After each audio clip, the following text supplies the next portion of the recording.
Hey guys, welcome to the goal screen. और आज मैं द लास्ट हीरो का सेकंड पार्ट एक्सप्लेन करने जा रहा हूँ।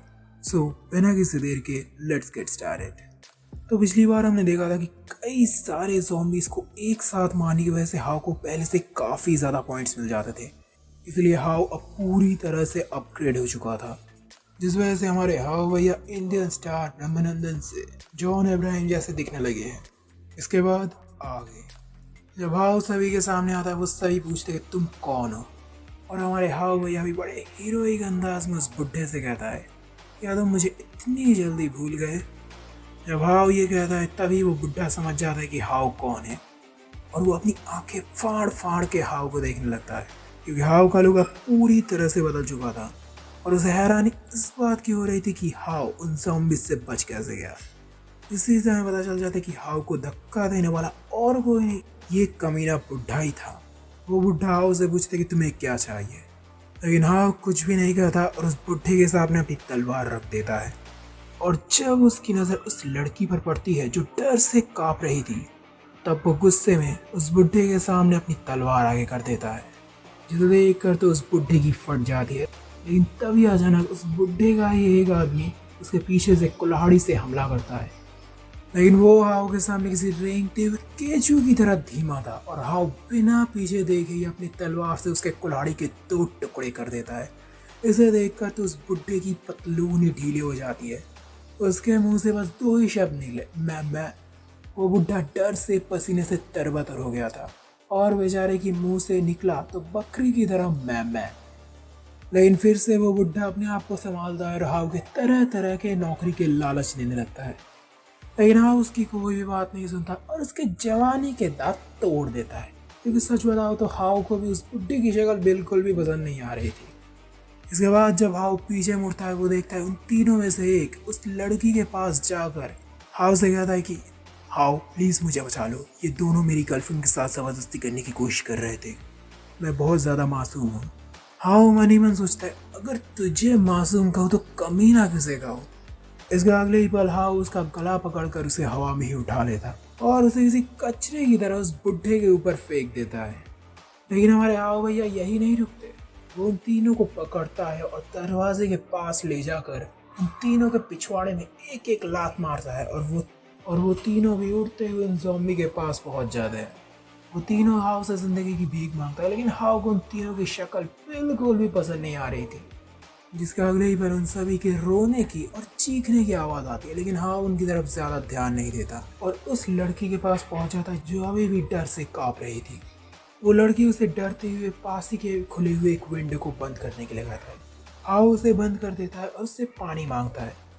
वो लड़की जब उसे पानी दे रही थी तब हाउ नोटिस करता है वो लड़की अभी भी कांप रही थी, इसलिए हाउ उसे संभालने की कोशिश करता है। लेकिन उस लड़की का बैलेंस बिगड़ जाता है और वो हाउ के ऊपर गिर जाती है। जब उस लड़की की खूबसूरत सॉफ्ट मुलायम बॉडी हाउ को टच करती है, तब हाउ बहुत ज़्यादा एक्साइटेड हो जाता है, और इसी एक्साइटमेंट में हाउ के नाक से खून बहने लगता है। सीन काफ़ी ज़्यादा रोमांटिक हो चुका था, लेकिन अगले ही पल फेंगुआ अपने आप को संभालती है और हाउ से माफ़ी मांगकर उसके लिए खाना लाने चली जाती है।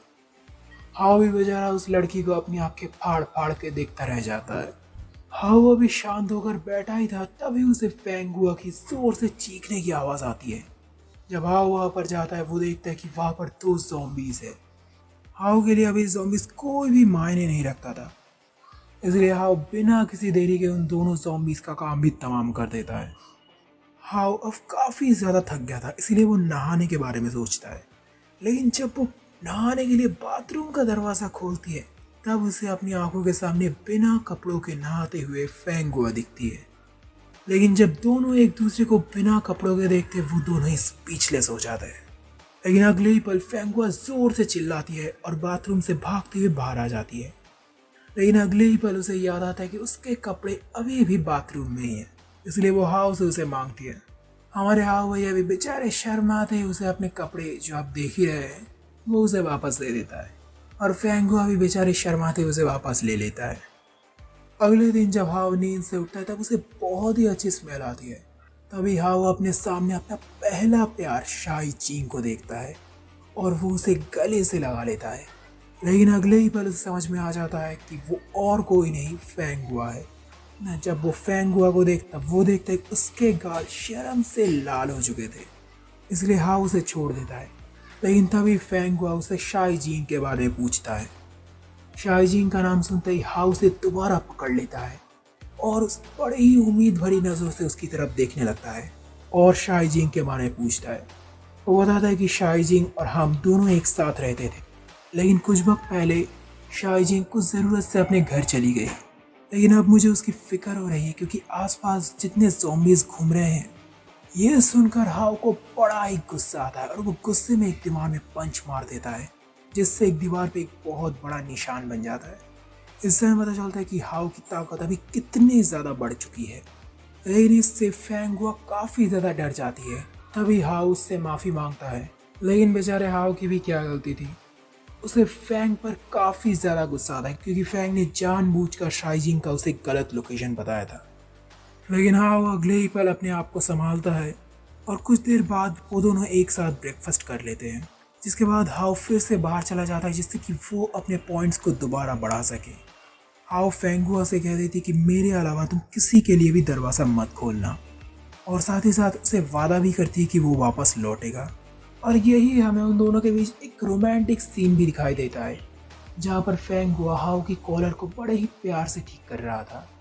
इसके बाद हाउ बिना किसी देर के बाहर निकल जाता है। बाहर निकलते ही उसके सामने फिर से ज़ॉम्बीज़ आ जाता है, लेकिन अब ये ज़ॉम्बीज़ हाउ के लिए ऐसे थे मानो किसी बच्चे के लिए उसका खिलौना, जिससे वो बच्चा कभी भी तोड़ मरोड़ सकता था। और हाउ भी ऐसे ही उन ज़ॉम्बीज़ को मारते मारते पहुंच जाता है फैंग के पास।